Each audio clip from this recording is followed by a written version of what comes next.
안녕하세요. 그대로만 따라해도 매출이 오르는 채널 나나인터내셔널 대표 MJ입니다. 이번 영상에서는 사입 비용에 너무 부담이 되시는 분들께 좀 희소식인 것 같습니다. 먼저 이 VBRC라는 것이 무엇인지부터 알려드릴 텐데요. 일종의 동대문 사입 시스템이라고 생각하시면 좀 이해하시기 편합니다. 동대문 사입 시스템이 이제 중국 광저우에 있다고 생각하시면 되시고요. 의류 쇼핑몰을 해보신 분이라면 이해하시기 좀 쉬우실 텐데 처음 접하시는 분들이라면 조금 이해가 안 가실 겁니다.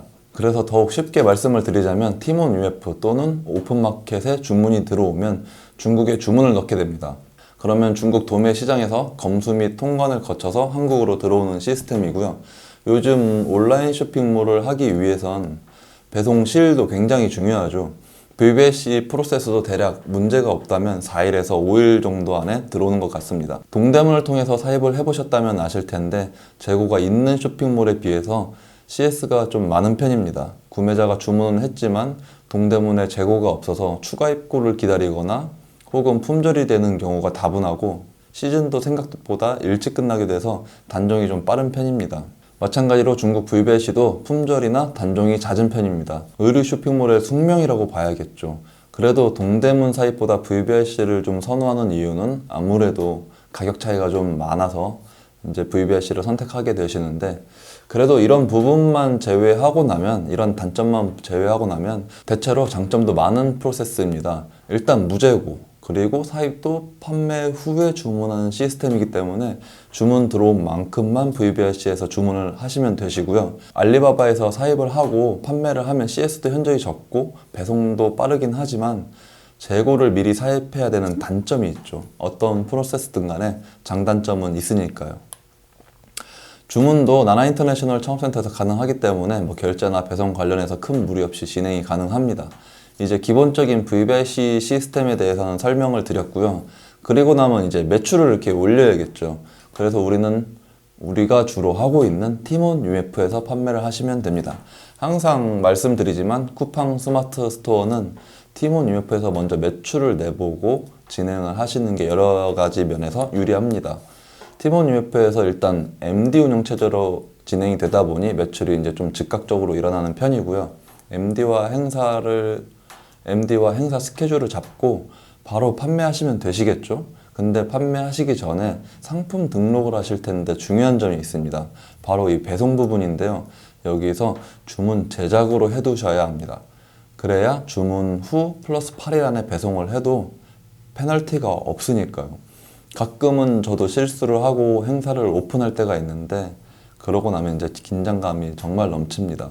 바로 배송 사항을 수정할 수도 없고 행사가 오픈되고 나면 이런 사항을 바꾸기가 쉽지가 않습니다. MD와 일단 상의를 해서 풀어야 되는 부분이니까 매우 조심하셔야 되고요. 상품을 신규로 등록할 때는 거의 이런 일이 없는데 여기 상품 복사 기능이 있기 때문에 이전 상품 등록을 바로 끌어다 하는 이런 기능이 조금 속성이 그대로 다 복사하게 되기 때문에 좀 이런 부분이 좀 미스가 있습니다. 자, 여기까지 영상을 보셨으면 기본적인 프로세스 설명은 다 해드린 것 같고요. 이제는 판매하기 위한 일들을 좀 디테일하게 말씀드리도록 하겠습니다. 먼저 여성 의류 쇼핑몰을 시작할 때는 1020 타겟을 할지 3040을 타겟을 할지 5060을 타겟을 할지 7080을 타겟을 할지 예를 들어서 3040이라면 회사를 많이 다니고 있는 오피스 룩을 컨셉으로 할지 아니면 일상생활을 좀 자주 하게 되는 대상으로 캐주얼 룩을 하게 될지 여러 가지로 갈래로 나뉘게 됩니다. 물론 아무 스타일이나 짬뽕으로도 할 수 있지만 쇼핑몰을 오래 하게 된다면 다른 사람들에게도 여러 번 보이게 되고 구매도 하시게 되고 또 재구매할 수도 있고 재구매를 할 수도 있는데 이럴 때 컨셉이 좀 명확하다면 더욱 기억에 남게 되겠죠. 예를 들어 나이키나 아디다스 이런 브랜드 하면 전문 스포츠 브랜드가 인지되어 있고 K2나 노스페이스 하면 등산복 브랜드, 전문 브랜드로 인지하고 계시듯이 마찬가지로 자기 쇼핑몰의 컨셉이 확실할수록 소비자에게 더욱 확고한 기억을 주는 것과 비슷합니다. 이처럼 컨셉을 정했다면 이제 VBAC에서 자신의 맞는 옷을, 자신의 컨셉과 맞는 옷을 서치해서 엑셀에 기록을 해둡니다. 기록을 할 땐 판매자 아이디, 제품 번호, 링크 뭐 이런 여러 가지를 기입해 두셔야 합니다. 그래야 발주할 때도 용이하기 때문인데요. 저는 이 옷의 컨디션까지 엑셀에 기록합니다. 사이즈나 컬러 이런 부분을 기재를 해둬야 조금 더 빨리 주문을 편하게 할 수 있겠죠. 그럼 이제 상세 페이지 작업을 미리 하고 나서 상품 등록을 마치고 MD와 행사를 잡아도 되지만, 저는 어느 정도 제품을 픽스했다면 상세 페이지 디자인을 먼저 들어가기 전에 MD와 먼저 일정을 잡습니다. 그리고 나서 기한 내에 상세 페이지 디자인이나 제품 등록을 하는 편이죠. 전자와 후자는 좀 일정의 기간에 많이 차이가 있습니다.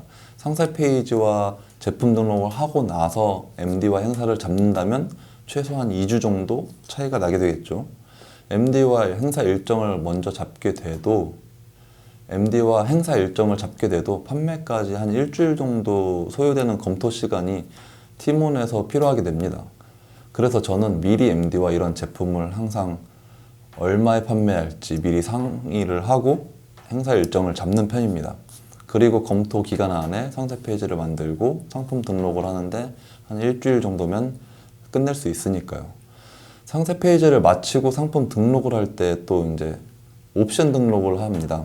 옵션 등록을 할 때도 중요한 게, 늘 순익 대조표에 대해서 말씀을 드리지만 항상 판매가를 정하기 위해선 자신의 총 사입 비용이 얼마인지 정확히 알고 계셔야 합니다. 그래서 저는 엑셀로 순익 대조표를 만들어 두고 판매가를 이렇게 산출을 하는데, 필요하신 분들이 있으시다면 아래 설명란에 카카오톡 상담 또는 메일 주소로 연락을 주시면 됩니다. 그 순익 대조표 파일을 보내드려야 되는데, 유튜브 영상 댓글에 메일 주소를 달아주시면 유튜버가 스팸으로 간주해서 이 댓글을 자동으로 삭제합니다.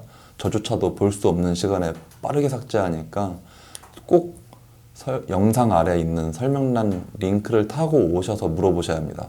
그럼 이제 본론으로 와서 판매가를 산출하기 위해 배송비가 얼마인지, 원가는 얼마인지, 채널 수수료, 부자재 비용, 관세, 부가세, CBM 얼마가 들었는지 총 비용 합산된 금액을 보고 이제 예상 판매가에 기입을 합니다.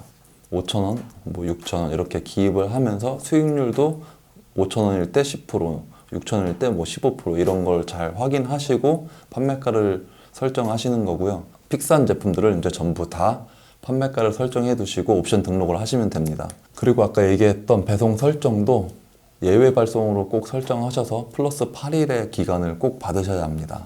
중국에서 한국으로 오는데 약 4일에서 5일 정도 소요되니까요. 저도 지금 어떤 컨셉으로 할지 이제 정했고 VBAC에서 픽스를 하고 상세 페이지를 이제 만들고 있는 중입니다. 아까는 MD와 먼저 일정을 잡고 상세 페이지를 만든다고 했지만, 이제 웹 디자이너 담당이 있다 보니까 상세 페이지는 이제 만들라고 얘기를 해두었고, 이제 저는 의류 MD가 있어서 바로 일정만 잡으면 될 것 같네요. 그럼 다음 영상에서는 VBAC 프로세스를 이용해서 행사가 어떻게 진행되고 있는지 빨리 영상을 업로드 하도록 하겠습니다. 자, 그럼 우리 다음 영상에서도 빨리 만날 수 있도록 구독과 좋아요 부탁드리고요. 알림 설정 잊으시면 핫한 제품 늦게 보시게 됩니다. 잊지 마세요.